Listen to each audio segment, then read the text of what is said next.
Okay, let's go ahead and get started. Thank you for your patience. Again, this is Huawei's webinar on building your campus of the future. First of all, we just want to welcome everyone and thank you very much for taking time today to learn about Huawei's innovation in the education space. Just want to make everyone aware that we will be having polling questions during this webinar. So when we have those polling questions, we very much appreciate your participation, and we will share the results with everybody in attendance so you can see what your peers think about these various questions.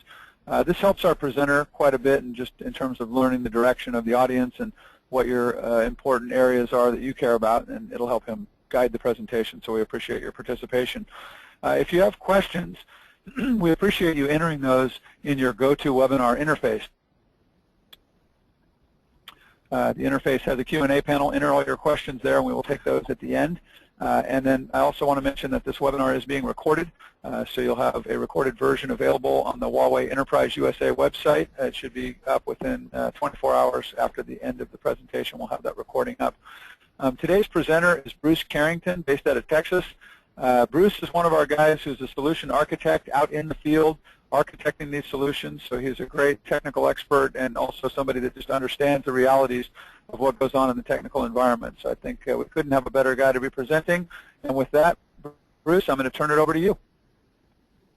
Thanks, Nick. I appreciate the introduction, and good morning and good afternoon to the folks out there. We are going to talk about building your campus for the future, and I think there's a great picture on screen there of a futuristic-looking campus. We're going to break the agenda into 4 parts. So a little bit of background on Huawei, and some of you may have heard this information before, some of you may not. We're also going to discuss the challenges facing educational campuses today with what's going on in the industry. And then we're going to talk a little bit about Huawei's Agile solution, which is Huawei's way of addressing some of the challenges in the educational space and in networking in general in the enterprise. We're also going to discuss a case study where one of our customers has adopted the Huawei solutions to address some of those challenges, and also discuss the promotion that Nick talked about in relation to education.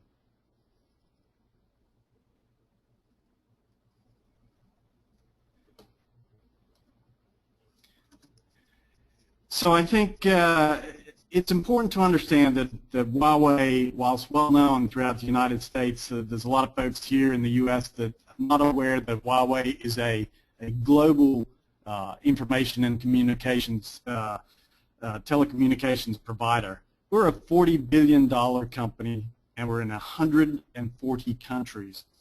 As a $40 billion company, we provide infrastructure for 45 of the world's top 50 telecommunications companies. So as a result of how widely Huawei is deployed throughout our 140 plus countries, we really service about 1/3 of all network communications that happens across the planet.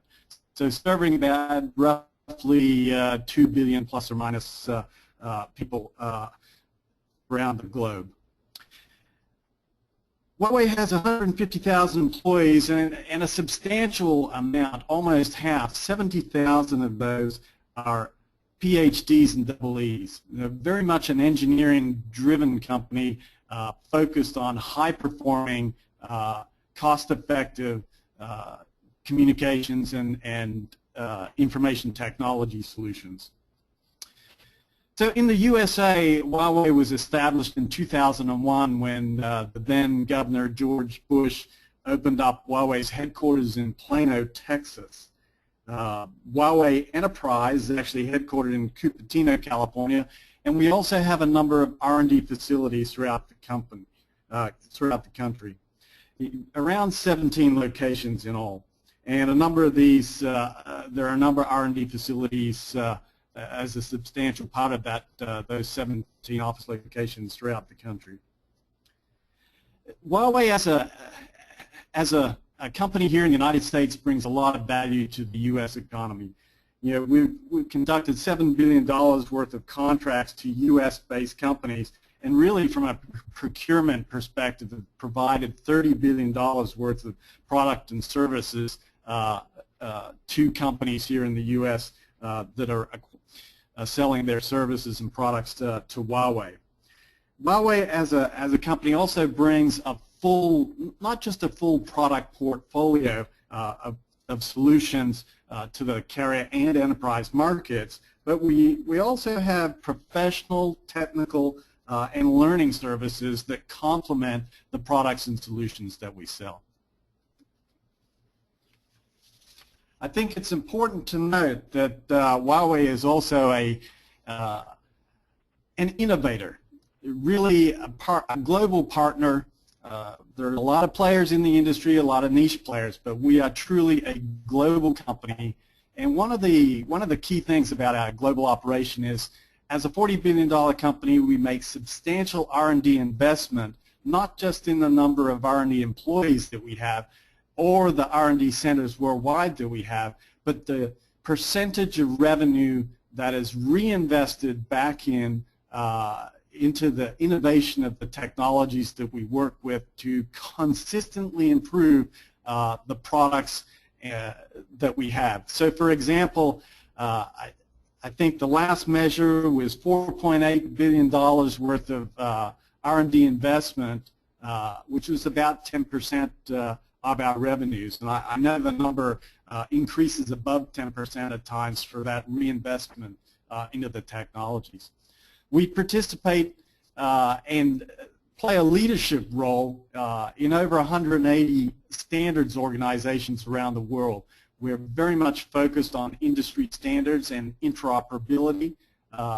And to that end, along with our innovation, Huawei has successfully delivered over 50,000 patents for applications worldwide in relation to technology.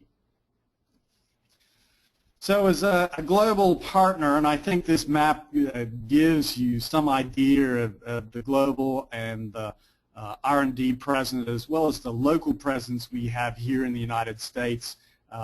So truly a global company. And if we drill down on this a little, we can see that we've got substantial R&D facilities worldwide, but also here in the United States, in Silicon Valley and Santa Clara, San Diego, Chicago, as well as our headquarters in Plano, Texas.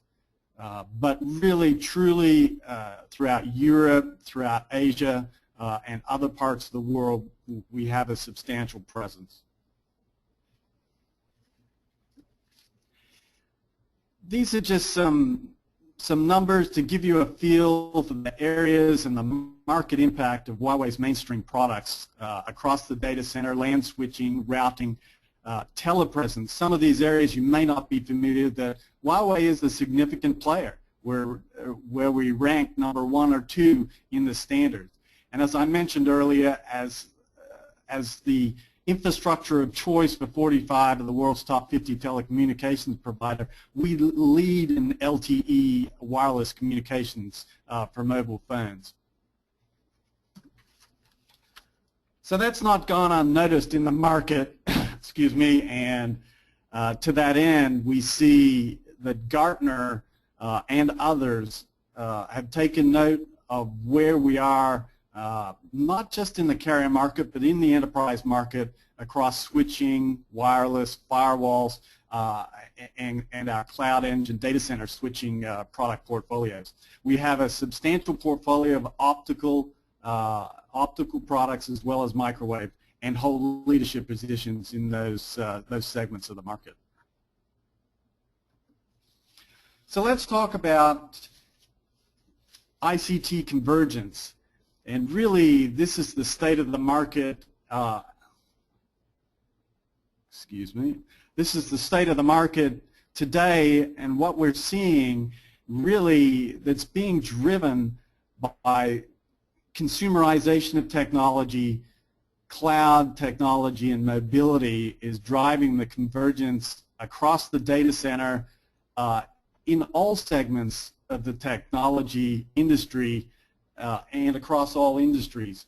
So Huawei is a leader in ICT convergence. So that's the convergence of information technologies and communications technologies. So if you break that down, we're talking about mainframe, server, client processing, but the combination of mobile phone communications, mobile broadband, digital communications, all that coming together has resulted in this ICT convergence that we see today across the industry.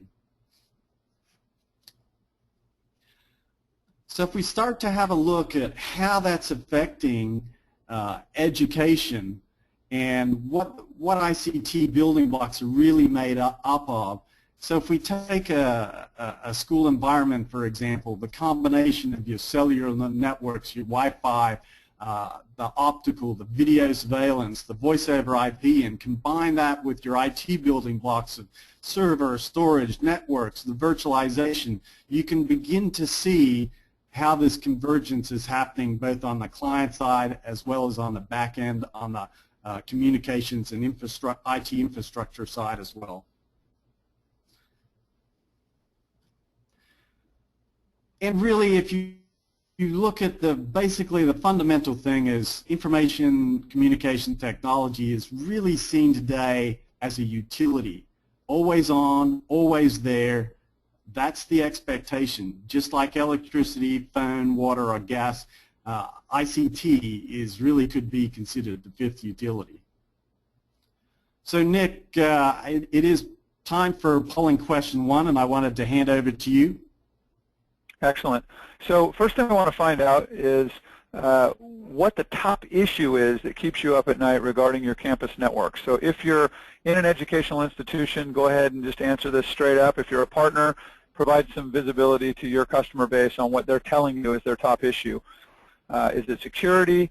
Is it the manageability of the overall infrastructure? Is it the performance issues? Is it the ability to adequately scale and provide enough bandwidth, or is it something else? So go ahead and vote. We'll give you about 30 seconds to place a vote.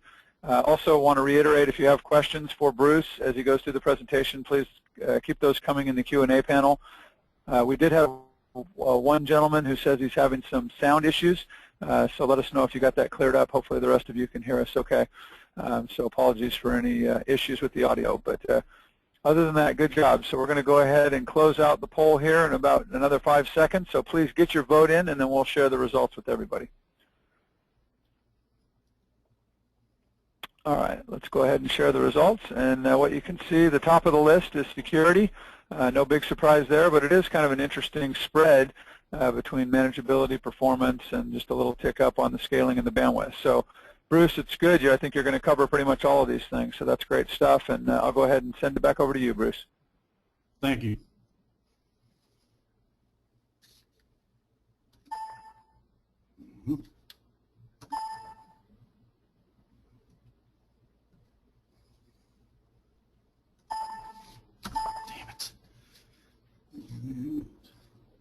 Yeah, what you might want to do, Bruce, is just unshare your screen and share it again. Sometimes that'll fix it if it doesn't want to share the screen. Okay, just bear with me, Nick, here. That's all right. Can you see me now?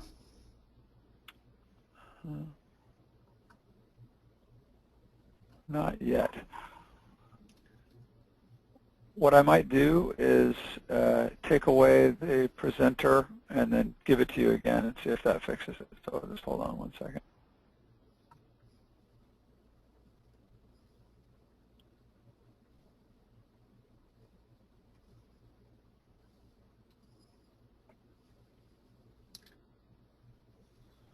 Okay, see if you're able to. So you should be the presenter again. See if it'll let you show your screen. Mm-hmm.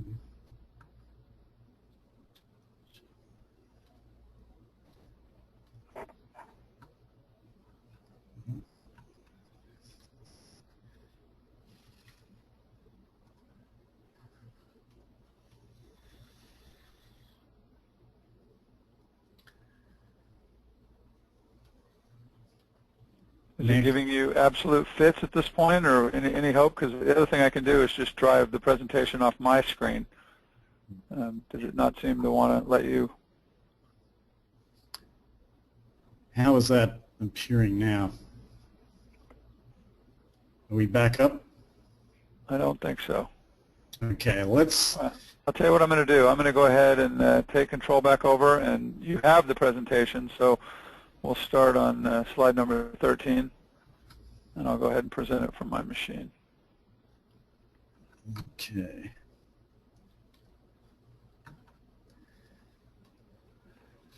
Yes, so, okay, you've got that presenting there, Nick? Yep, go ahead. Okay.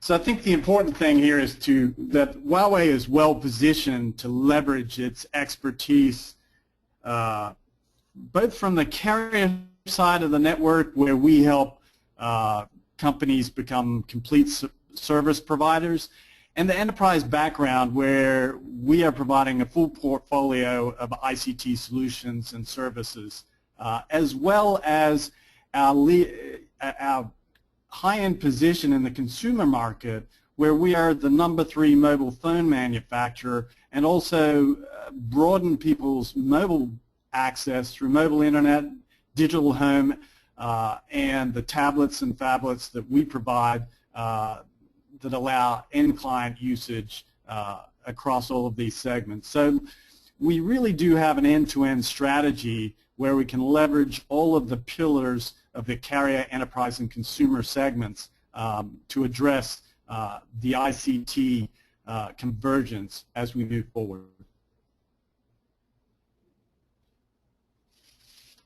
So moving to slide 14, I think we want to address the challenges that come with teacher-centric education. So if we look at this from a student perspective, in the current environment, there's limitations with textbook-based learning. The content is slow to update. The teaching and the learning is very much a one-way, passive-driven learning experience, and it's inefficient in the way that it utilizes resources. Typically, the resources are only available in the room, or you have to go to a resource to take advantage of it. From a teacher's perspective, it's really repetition through the chalkboard. Content has repetition as well, and the resource is not always accessible. And again, you've got to travel to the resource. And there's a shortage of resources available amongst the teachers. From an administrative point of view, there's issues of sharing resources on a bigger picture, and the ability to provide that equalization regardless of the student's background, because you have limited resources and a limited ability to share those resources. So moving to slide 15, really we're looking to provide a better way of addressing the experience and improving that learning experience through dynamic location of resources, whether at home, outdoors, virtual communities, and to scale that learning experience more effectively with networking and convergence from Huawei. And that's what the Agile Network is all about. It's a vision for future education that we're going to look at here.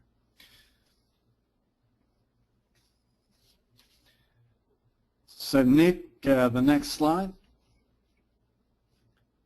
And we're really looking at a graphic of how education is changing fast, how technology has really changed the classroom. And whether it's K through 12 or higher education, there's significant changes to the methodologies that are used in education that are driving some of these change. And when you combine that with cloud-based community education, mobility and device access, anytime, anywhere access, you're seeing these changes start to interact and interoperate with what's happening in the physical classroom and the teaching methods and the way that we deliver that educational experience.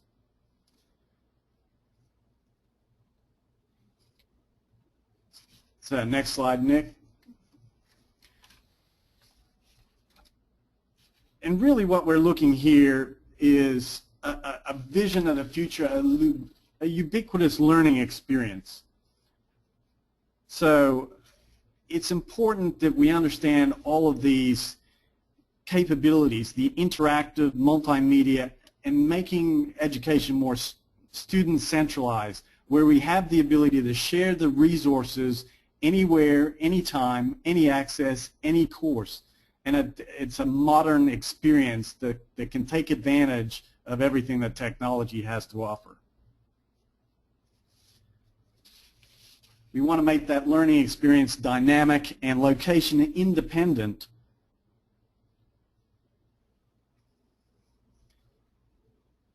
So Nick, I'm going to move to the next slide here and talk about the 3 challenges around college networks.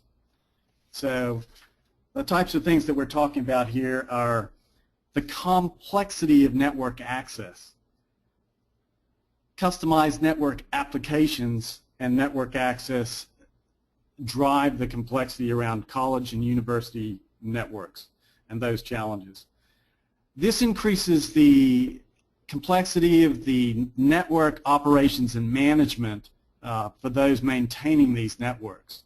And at the same time, the inability or inefficiency of existing networks to address that complexity and a lack of adequate infrastructure to provide sufficient transmission networks to address the mobility and the changing and increasing mobility of the network access with the changes in technology driven by the social media, the video, the data access, and the anywhere, anytime mentality. So Nick, moving to the next slide. So really what we want to talk about here, the next generation college campus networks, it's clear from the brief discussion that we've had here is that traditional networks can't meet those challenges. You know, we've been doing 3-tier networks for 20 years, and it's a time to revamp and rechange what we're doing around the architecture to address the demands that cloud, social mobility, and big data are putting on our networks. So Huawei announced its next generation agile network solution that is really designed to enable a swift and flexible network for the delivery of services over the network. And to that end, we're talking about things like rapid service innovation that's needed today for both enterprise and campus networks. We believe it's a 4x improvement over the industry average. So Huawei's Agile Network solution consists of 3 parts: the Agile Campus, the Cloud Data Center, and dynamic optimized WAN solutions. So today we're going to focus on the Agile Campus solution and talk about that in respect of how we can improve and prepare networks to meet today's demands for traffic.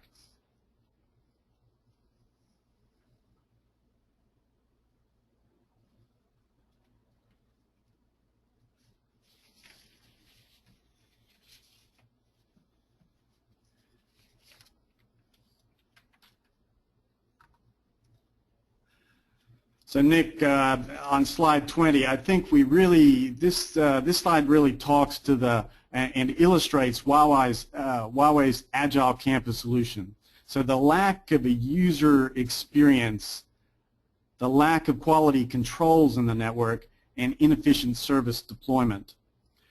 That all results in the slow adaptation to new services and slow adoption of new services. And sometimes these services can take anywhere from 12 to 18 months to deploy.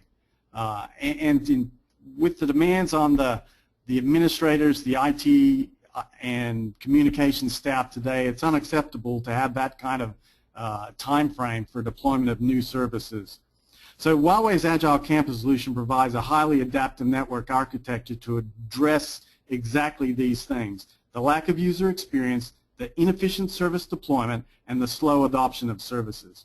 We're really looking to provide an enhanced experience.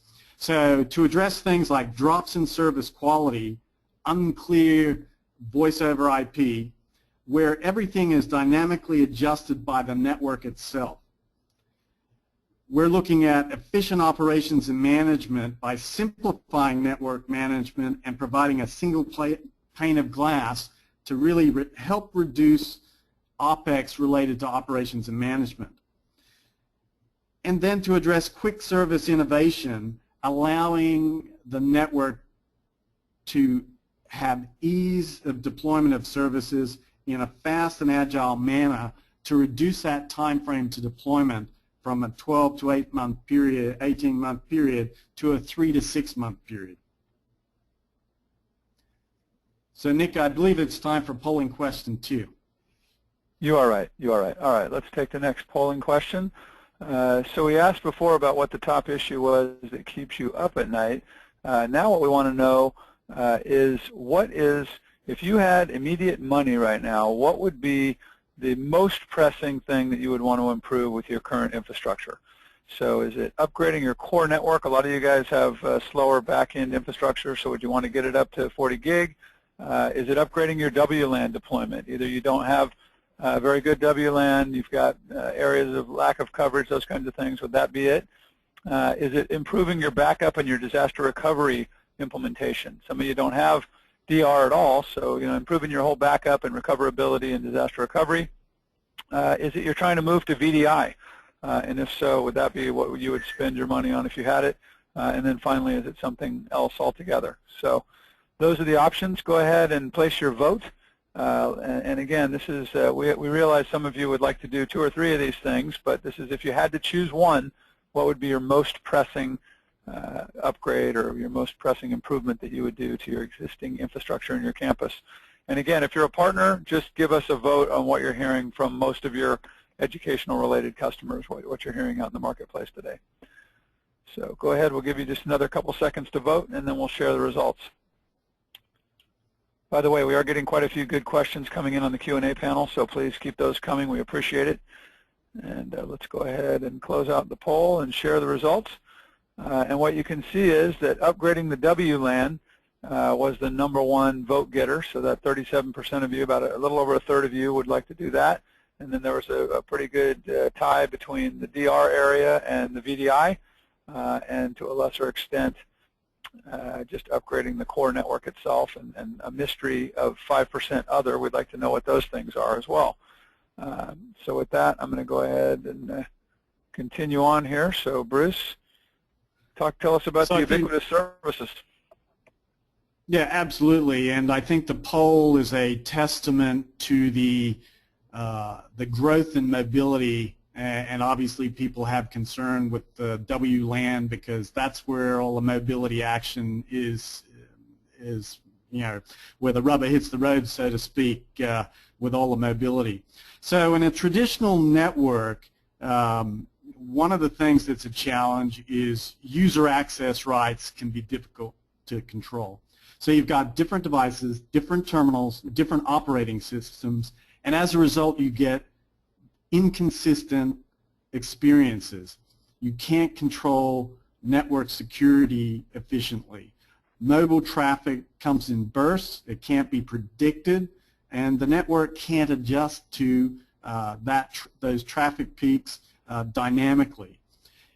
And in addition to that, administrative manual static configuration is extraordinarily inefficient. So with Huawei's Agile solution really is all about delivering a consistent user experience. And as they move, apply a user-based, identity-based policy which is consistent from any location, remote, mobile, or home office, for example. And that's what the ubiquitous service is about automating a lot and taking the manual aspect out of it, but also providing a consistent user experience. So Nick, we're going to move to the next slide. So as I said, we're focused on, with ubiquitous services, focused and centered on service and the overall user experience in general. So our ubiquitous services are based on the service and the experience, and so the user can access office networks from any place, and the policies that are configured for the user devices are designed to move with those devices and remain consistent no matter where the user goes. So this is about providing on-demand resource provisioning for network resources, network bandwidth, QoS, security, and other solution policies that move with the user as they move from place to place. Ultimately, the whole idea is to provide the same network experience from a bandwidth, latency, and security point of view, which, again, drives the overall user experience. Nick, I'm going to move to 24. So to that end, a key point is centralized policy. So you really want policies to be completely context aware so that we can understand who is accessing the network, whether it's a teacher, a student, or somebody else. Who or what the device is, whether it's a teacher device, a personal device, a BYOD device, a student device, a laptop, a terminal. Where is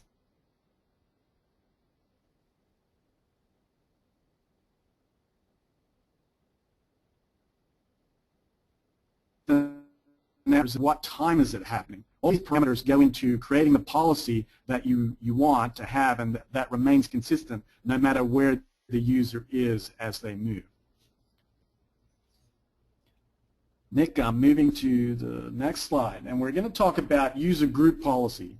So user group policy is a user policy attribute, and typically user authorization policies can be defined based on the user groups, for example.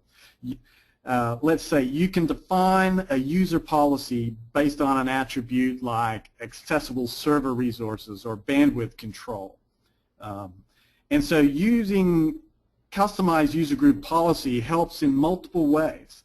It simplifies your network deployment, and it really allows dynamic user group authentication and replaces the old ways of authentication like VLAN or ACL.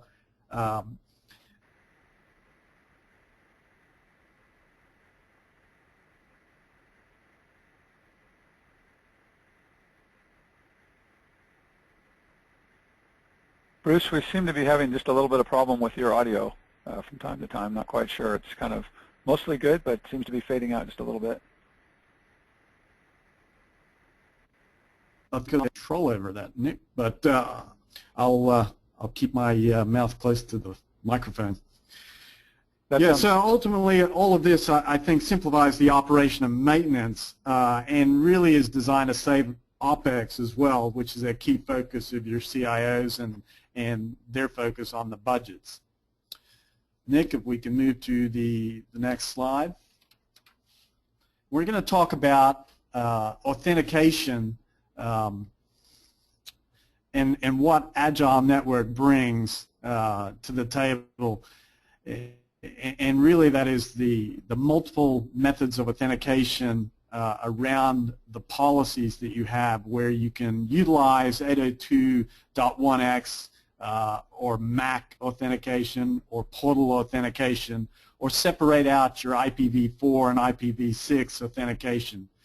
And as I mentioned before, you can use rights-based policy for control of different users or different user groups. So in Agile Networks, we provide 5 different levels of QoS based on service, user, the port, properties, etc.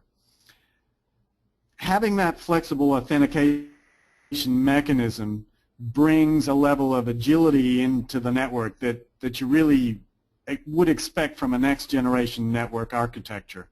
And it's really designed to meet the demands of the educational campus that's being driven by cloud-based and social networking today.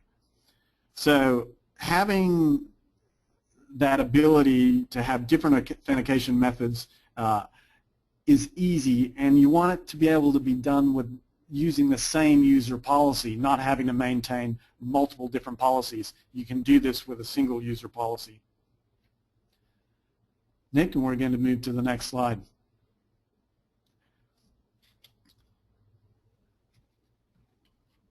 So I wanted to talk a little bit about full programmability. And if we look at existing vendor implementations, the control plane is programmable, but not typically the forwarding plane. So Huawei's Agile Network Architecture implements full programmability with the control plane and the forwarding plane. This helps by allowing new services and new functions to be easily defined in a software-defined methodology and manner. So it's really the next level of innovation from Huawei that you, again, would expect in a next-generation architecture that you're investing in over time. Nick, I'm moving to 28.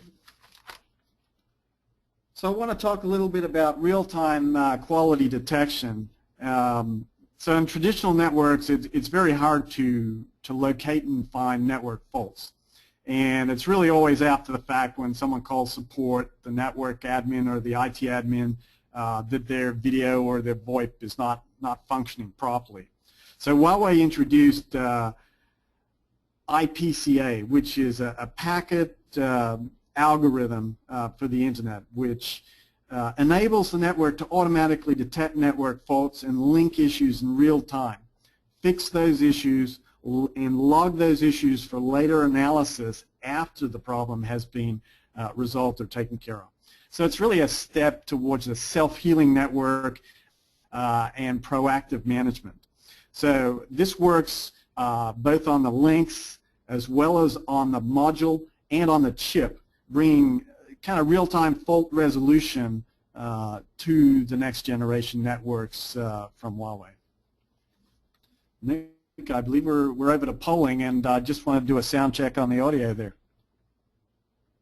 Yeah, it's sounding better. I don't know what the problem is, but we are ready for the third polling question, and this one really has to do with you selecting a vendor that you're going to work with. And the question is, what is the most important criteria in selecting an IT supplier? So obviously all these things are important, but if you had to choose one, what is the most important? Is it the quality of their products, which we're defining as consistent conformance to customer expectations?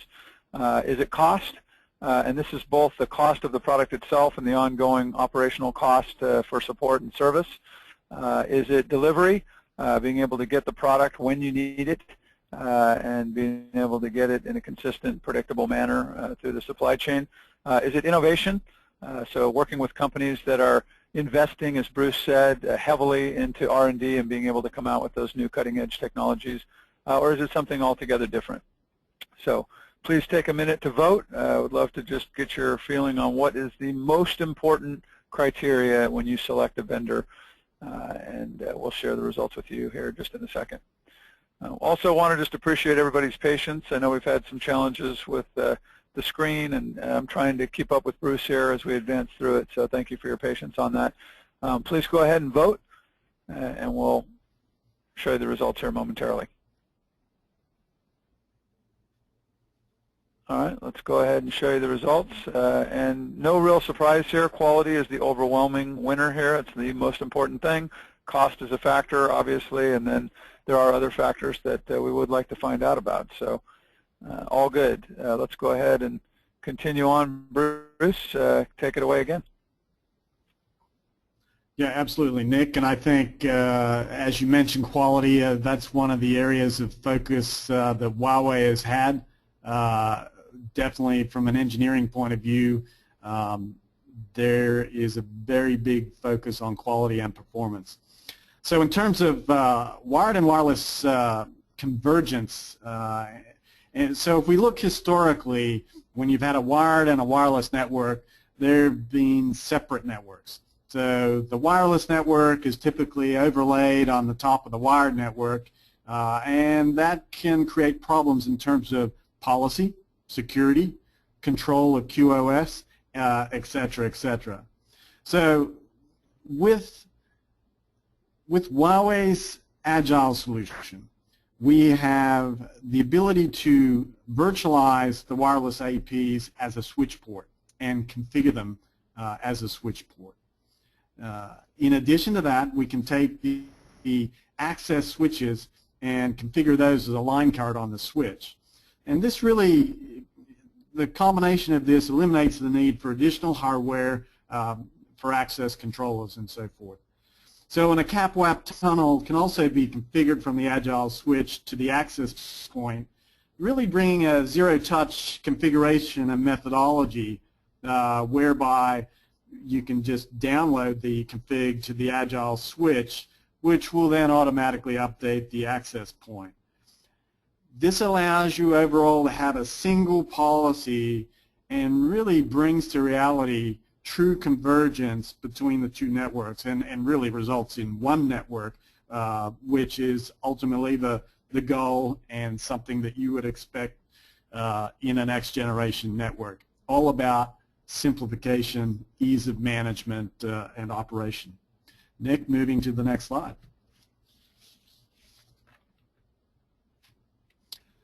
So we're going to talk a little bit here about full security collaboration and how that can be done in a dynamic and proactive manner. So typical and historical networks, the security elements are defined in multiple places, and they're placed in multiple places in the data path. You know, you've got multiple firewalls, multiple IPSs, and maybe other security appliances in the network.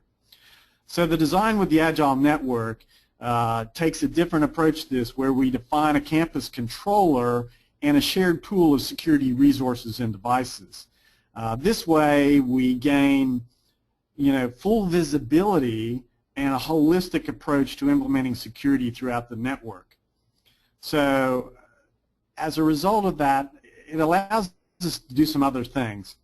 So with security collaboration, we can then perform big data analytics across all of our infrastructure, which provides a quicker response on the entire network.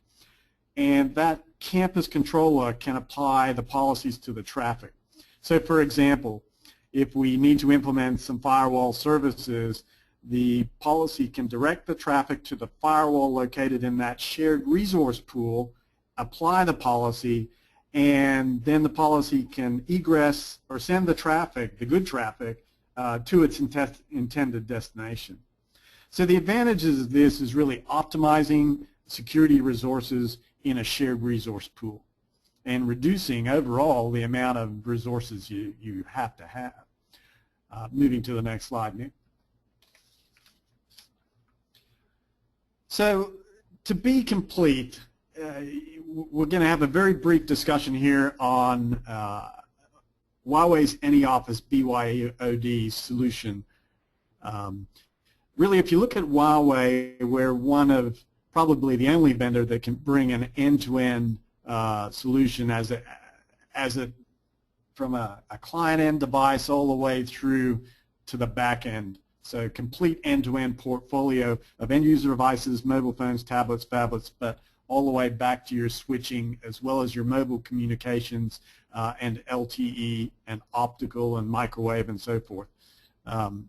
So AnyOffice is our BYOD platform, and we really offer extensibility with this with third-party development SDKs as well.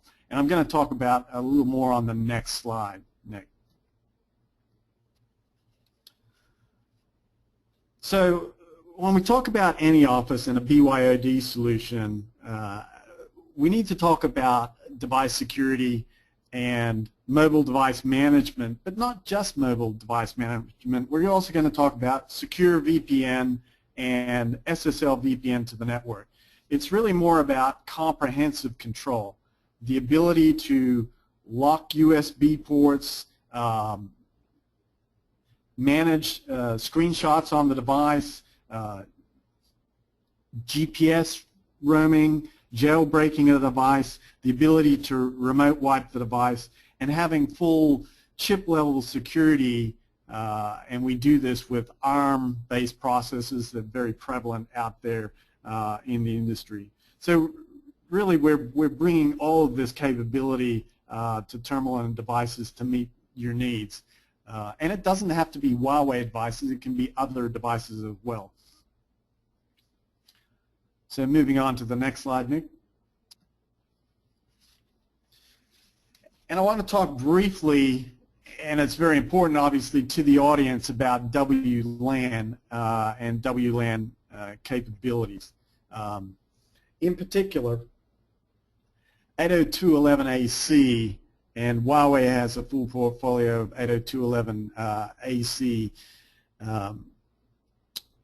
wireless products and solutions. And this is really key as we move forward into the high mobility stakes with the density of users and coverage. That's a key part. In the past, many wireless environments have been plagued with coverage holes, not able to sustain the number of connections. And 802.11ac brings a lot of capability, and Huawei, with additional engineering around its radio coverage, provides a very robust WLAN platform for high density coverage. And I think that's something very key here, looking at campus and next generation networks as the user population moves away from wired to wireless, and we are approaching the 1 gigabit speeds in wireless environments. Very important to have a robust solution that can cope with the number of connections and provide adequate radio coverage for the user population. Again, all this comes back to the user experience on the network. Nick, moving to the next slide. So here I had mentioned earlier about the 20-year-old network, and I think it's important that we revisit that the three-layer architecture is really not designed for the demands of today's network users in campus and the high mobility, the cloud access that we're seeing, amongst other things that are driving the capacity demands on the network. And the next generation agile network is really designed to be programmable, scalable, stable, reliable, highly efficient, and designed to future-proof your network, not just for today, but really for years to come, where we're focused on the ability to manipulate the control plane and the forwarding plane to provide a service-centric experience for the applications that are being used today in these high-density networks. Nick, the next slide, please. In addition to all of the technology advances that come with this next generation network, obviously the reporting is very key to be able to capture all this information. And the design and the architecture is really provides that capability to get role-based information for users on the network, so you can make key decisions around security, handle support issues from an operational and management perspective, and graph trends and usage on the network with ease, but from a holistic perspective rather than from a single device perspective. Nick, I'm moving to the next slide, which would be 37. To that end, we've talked a lot about what is this agile network, or when it comes down to the physical implementation. Huawei announced the 12,700 series of agile switches. We have varying densities and size, capacities, but this is a high performance, high density, and a low power solution with a compact campus core switch design. Again, a robust architecture that's clusterable with high capacity line cards as well, with large buffers to cope with that spikes in mobile traffic as well. So hitting all of the key things that people are concerned about: the cost of operation with low power, the capacity with high capacity line cards, redundancy in the clusterability, and we use industry standard technologies for loop-free operation. But that's just an overview of our agile switching platform. Nick, Moving to the next slide, and really just want to talk a little bit about the platform and the standards that Huawei uses. As I mentioned earlier, we participate in and are members of and have leadership roles in a variety of networking organizations globally, where we're focused on industry standards for hardware and software, and advanced engineering, where we have high-performance solutions designed to support the most robust carrier environments in the world from a switching and networking perspective. So it's quality gear, well-engineered, and used in some of the most demanding environments in the world.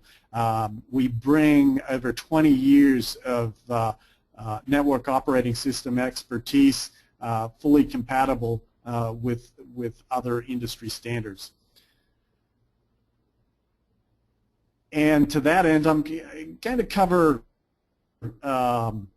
Nick, on the next slide, we're going to talk about an example of an educational institution that has adopted a number of Huawei technologies to address their growing needs and cost concerns with the technologies that they were faced with, and challenges that they were faced with as well. So Crowley School District is an independent school district in Texas, located near Fort Worth. It's got 27 campuses, supports some 15,000 students, and has about 1,500 employees.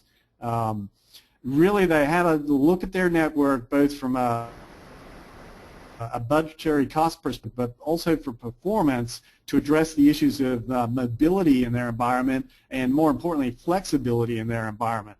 They suffered budget cuts and were looking, to lower their total cost of ownership, from their existing vendor environment, and they had some WLAN security evaluations that they had looked to do, and Huawei came up good there. They're also looking at addressing the 24/7 communications requirements for grading and assignments, not untypical of any school district in the nation. So in doing this, they adopted Huawei's access controllers on the WLAN side, the 6605 models, and our access point, the 6010 access points, for their wireless needs, and supporting a large number of APs. In addition to that, they replaced their core with the S-series switches, the 9700, replaced the core along with a number of other switches. They also adopted Huawei's IP telephony solution with the 7910 IP phones.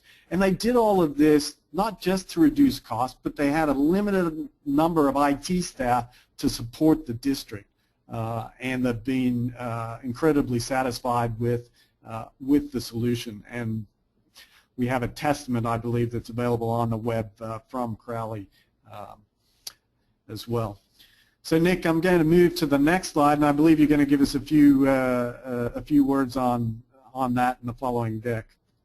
Yeah, thanks again, Bruce. I appreciate all your overview. And to Bruce's point, there is a letter from Jerry Allen, who runs IT over at the Crowley School District, and you can see some of his thoughts about it. But one thing we want to point out before we talk about the promotion is that in addition to spending a tremendous amount of money on innovating great products for the education space, we also consider that Huawei is a friend of education. So one example of that, some of you may be familiar with an online curriculum called Curriki.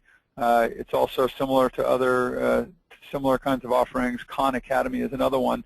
These are online websites that you can go onto and find information about various different topics. So Curriki has curriculum around math and other subjects, and students can go on there and just listen to videos and learn how to do things from geometry, algebra, and other subjects as well. Huawei is collaborating with Curriki and investing with Curriki to develop out a curriculum in the math area. And so this is just beyond Huawei's innovation on their own product. They're also investing just in the core ability for young people to gain access to educational information. So that's something that you might want to check out. You can look at our website and see a press release that's about that. What I'd like to do now is talk a little bit about the promotion. So I mentioned at the beginning of the webinar that we had a very exciting and innovative promotion that we're announcing. So I'd like to talk about this. The sample that we're giving in this particular sample is going to be a mid-sized school district with 1 administrative site and 5 school campuses. So that we also have reference architectures for a smaller environment that might have 8 campuses and 1 for even a smaller environment with only 4 campuses. But this is a 15-campus environment with 1 administrative building. These guys were looking to spend about $1 million on upgrading their infrastructure, and when they looked at one of our competitors, what they were going to be able to do for that was get 2 core switches, 15 aggregation switches, and 100 access switches. And fundamentally what they were going to be able to do for their $1 million is upgrade their core back-end network to 40 gig, get 10 gig MDFs per building, and then get IDFs with 10 gig backhaul to the MDFs. And this does include 5 years of support on all these products. So that's basically what was on the table, what they were going to be able to do for $1 million. When Huawei came in, we basically augmented that same environment that we talked about, so the 2 core switches, 15 aggregation, and 100 access. But for that same $1 million, we were able to do quite a bit more. For example, we were able to add a complete WLAN implementation with Wi-Fi controllers and 400 access points.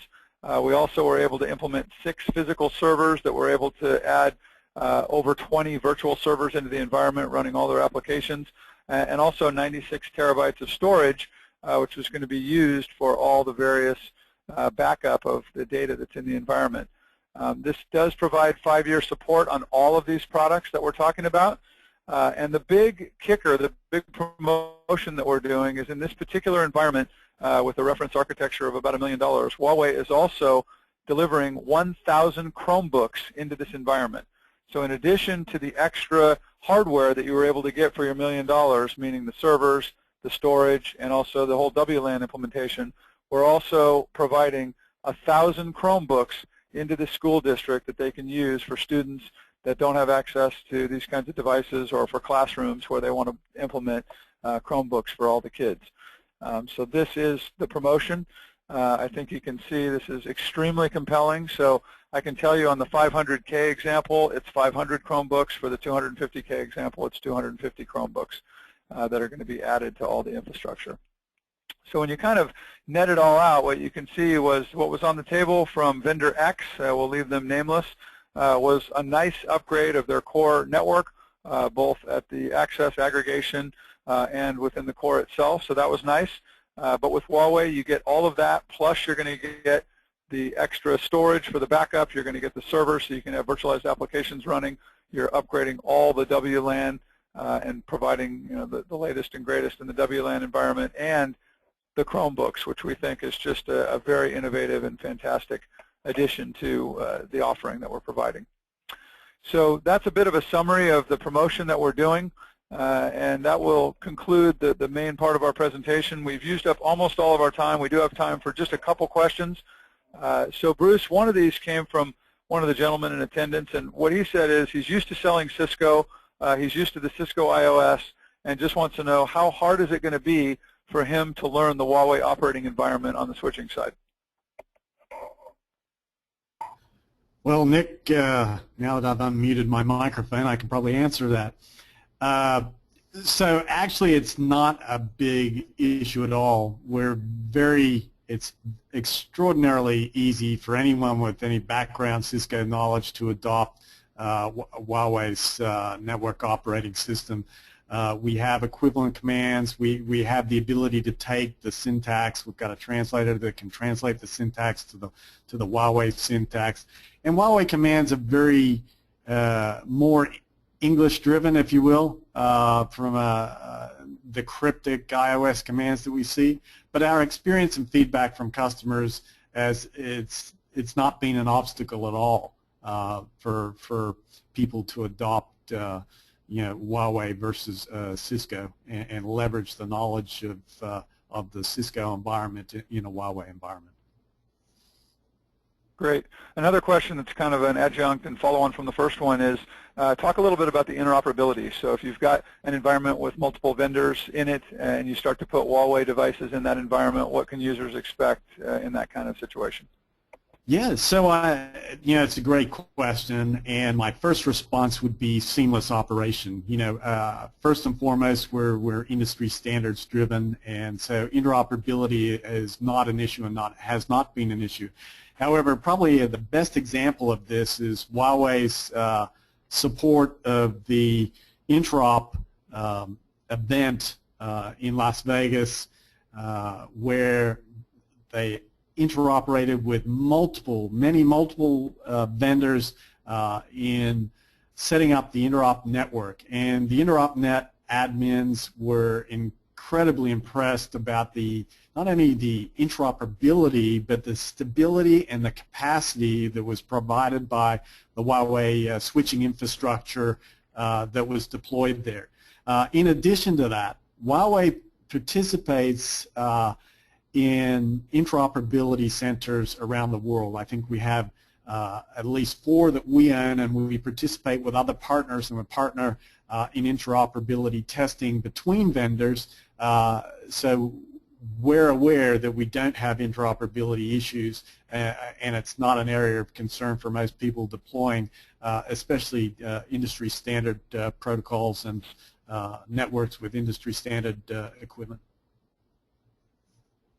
Okay, well, we're about out of time. I just want to say there were a number of questions about how people can get more information, how they can find details about the Chromebook bundles, and just how they can become a partner, those kinds of things. So you can see the contact info on the screen here.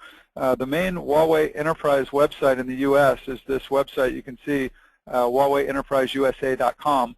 If you go on there, if you want to become a partner, there's a special tab for partners, and you can sign up. Gain access to things like pricing and online certification testing, deal registration, and the like. If you want to get demonstrations, we have 2 facilities where we do a lot of demonstrations. One's in Plano, Texas. The other's in Cupertino, California. As Bruce mentioned, we go to a lot of trade shows, so we're going to be going to the Gartner show coming up in the next month or so. We'll be at EDUCAUSE, which is going to be a big show in Orlando for the education space. And we go to trade shows all the time, and we can also do virtual demonstrations via the web. So these are all ways that you can gain access to us and get demonstrations of any of the things we're talking about. You can also send us an email at huaweiinfo@huawei.com or give us a call, and there you'll be able to speak to our sales reps, and they can set up individual sessions to give you answers to any questions you have and provide pricing and those kinds of things. So do want to apologize for some of the technical difficulties, but thanks for those of you that hung in there. And Bruce, special thanks to you. I know it's not easy when you're delivering and you're not the one advancing the slides. So thanks again, everyone, and we'll see you very shortly on another Huawei webinar.